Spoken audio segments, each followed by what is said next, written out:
చూసారు కదా, ఇప్పుడు మనకి బ్యాక్ సైడ్ ఒక కొండ కనిపిస్తుంది చూసారా, లైట్గా కనిపిస్తుంది.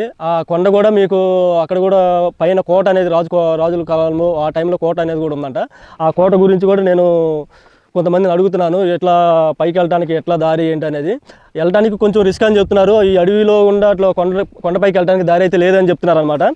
అక్కడికి వెళ్ళాలంటే కొంచెం ఎవరైనా తెలిసిన వాళ్ళు ఉంటే బెటర్ అని చెప్తున్నారు. ఎందుకంటే ఆ ప్రదేశంలో ఆ కొండ ప్రాంతాల్లో కొండ సెలవులు ఎక్కువ ఉంటాయంట.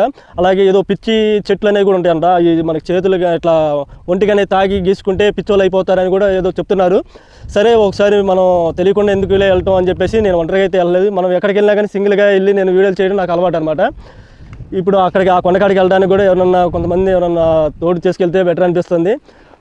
అలాగే మీకు మీ లొకేషన్లో ఏమన్నా మంచి ఫేమస్ టెంపుల్ ఇలాగే ఏమన్నా చూడాల్సిన ఏమైనా కొత్తగా ఏమైనా ఉంటే చెప్పండి, కామెంట్ రూపంలో చెప్పండి. నేను అక్కడికి కూడా వచ్చి వీడియో చేస్తాను. మీ సపోర్ట్ నాకు ఎంతో అవసరం ఉంది ఫ్రెండ్స్.